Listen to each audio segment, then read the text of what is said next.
हरिओम प्रणाम मित्रों। अब इस नए सत्र में हम लोग चिंतन करने वाले हैं गीता जी के कुछ गिने चुने श्लोकों पर। कल मैं बता रहा था आपको कि भगवद गीता जी का महिमा जो है ना अपरंपार है। हमारे महाराष्ट्र के संत जो हैं संत ज्ञानेश्वर महाराज, उन्होंने भावार्थ दीपिका लिखी है।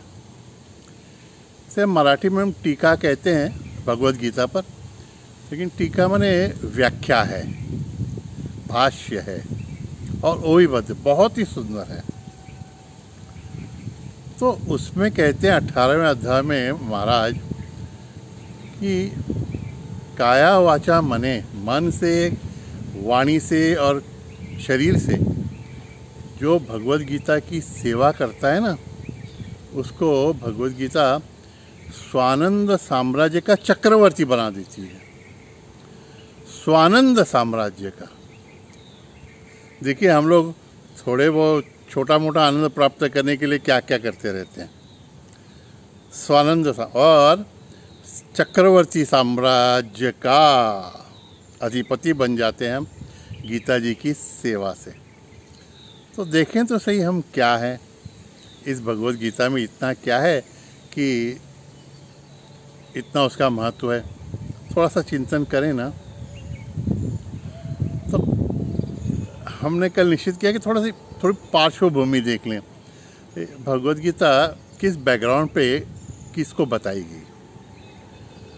तो अब तो बच्चा जानता है कि भगवान श्री कृष्ण ने अर्जुन को भगवद गीता बताई।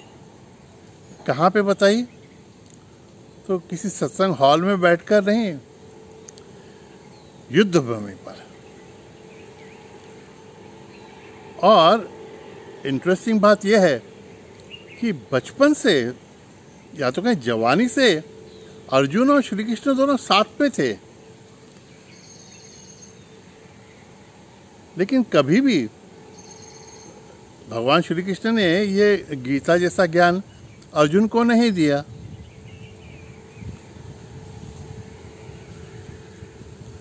और युद्धभूमि पर कैसे हुआ यह प्रसंग?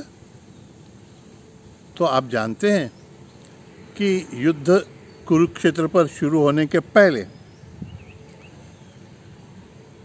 अर्जुन ने अपने सारथी से, भगवान श्री कृष्ण सारथी बने हुए थे, उनसे कहा कि रथ को थोड़ा ऐसी जगह ले चलो जहाँ से मैं देख सकूं कि मुझे किससे युद्ध करना है।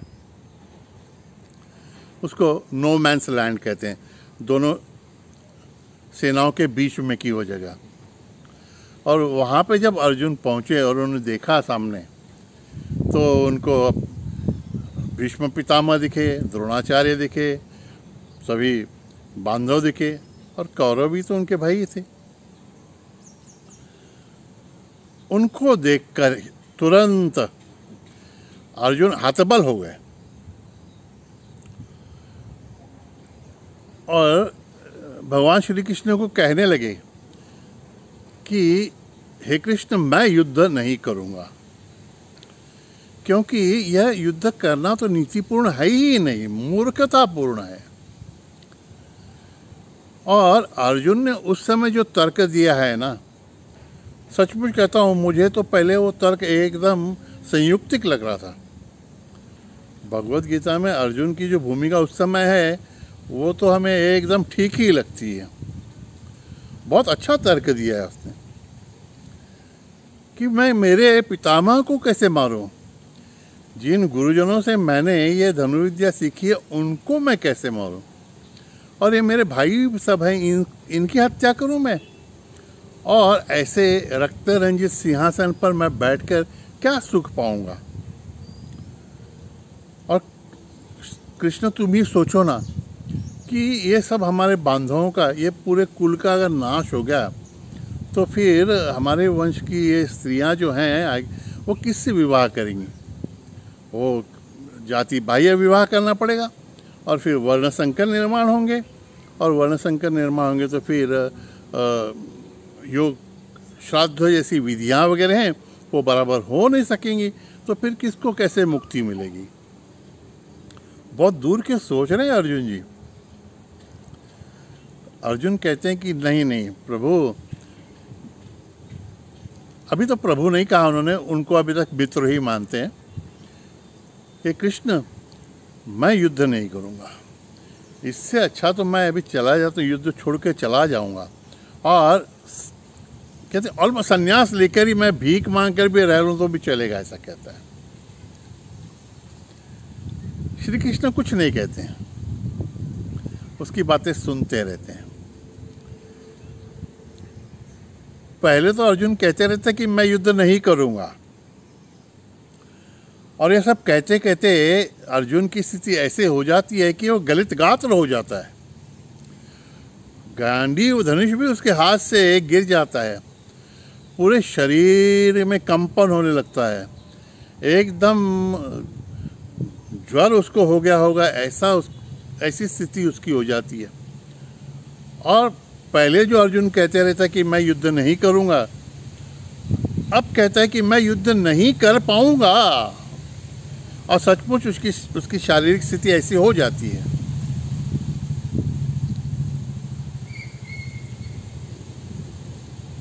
बस एक ही बात अर्जुन जो ठीक करते हैं, योग्य करते हैं, और जो हमें भी ध्यान में लेनी है कि वह अर्जुन जो है वो श्री कृष्ण को शरण जाता है। और एक बात कहता है कि हे श्री कृष्ण, मैं अभी किंग कर्तव्य मूढ़ हो गया हूँ, क्या करना है क्या नहीं करना है इस बारे में मैं निर्णय लेने में सक्षम नहीं हूँ। मैं अब तुम्हारा शिष्य हूँ, इसलिए मेरा कल्याण किसमें है वह बात आप मुझे बताइए।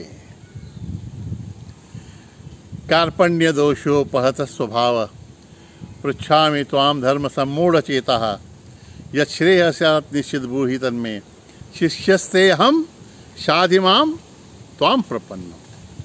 मैं आपको शरण आया हूँ। देखिए अर्जुन और श्री कृष्ण का रिश्ता कैसा है। बुआ के लड़के हैं श्री कृष्ण, मित्र हैं, सखा हैं, जवानी में दोनों एक साथ घूमे हुए हैं। और एक दूसरा भी तो रिश्ता है ना। अर्जुन की पत्नी जो है वो श्री कृष्ण जी की कौन है? बहन है। तो रिश्ता भी थोड़ा अलग है उनका। लेकिन अब इन सब रिश्तों से परे जाकर अर्जुन पहली बार श्री कृष्ण को सद्गुरु मानते हैं। है कि नहीं मजे की बात? और ऐसा ही हमेशा होता रहता है। कई बार तो हमारे साथ में रहने वाले लोगों में से ही कोई हमारे सद्गुरु होते हैं, लेकिन उनके प्रति हमारी श्रद्धा नहीं स्थिर हो पाती, और फिर वो कुछ भी हमको संदेश देते रहें तो भी हम उनकी बातें मानते ही नहीं हैं।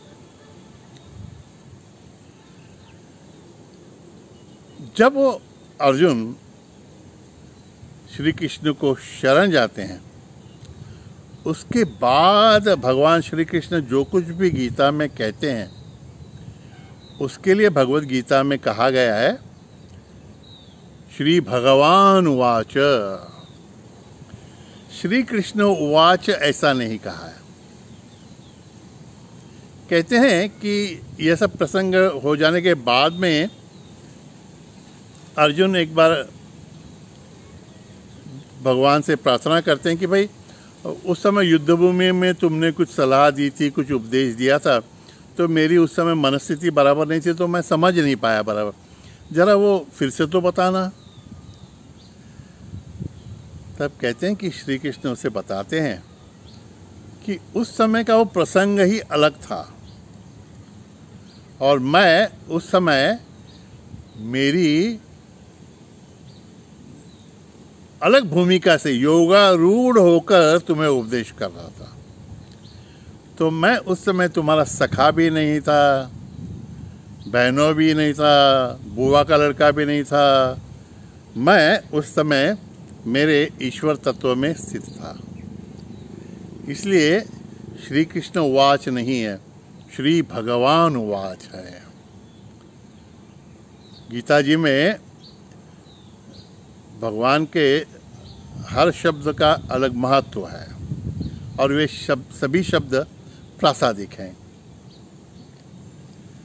यहाँ पे और एक बात समझ लें कि अर्जुन की भूमिका गलत कैसे है। उसका तर्क भी सब ठीक लगता हो तो भी वह योग्य समय पर नहीं किया गया है। अर्जुन जो आया था युद्ध करने के लिए, तो क्या उसे पता नहीं था कि किससे युद्ध करना है? पता तो था। अब ऐसा भी नहीं कह सकते कि वो डर गया, क्योंकि अर्जुन भी तो बहुत बड़ा योद्धा था। बड़े बड़े देव देवताओं को भी और योद्धाओं को भी उसने जीता हुआ था। तो क्या हो गया ऐसा कि उस समय अर्जुन अपना सभी धैर्य खो बैठा? और यही जानना हम सब के लिए बहुत ही महत्व का है, क्योंकि कई बार ऐसा हो जाता है कि हम बड़े उत्साह से किसी काम में आगे बढ़ते हैं, लेकिन वह उत्साह हमारा टिक नहीं पाता और हमारी बुद्धि कभी कभी ऐसे प्रसंगों में ऐसा तर्क करने लगती है कि वह संयुक्तिक तो लगता है लेकिन योग्य नहीं होता। तर्क ठीक रहता है लेकिन उस समय वह सामयिक तर्क नहीं होता। तो भगवान श्री कृष्ण अब अर्जुन को शॉक ट्रीटमेंट देते हैं।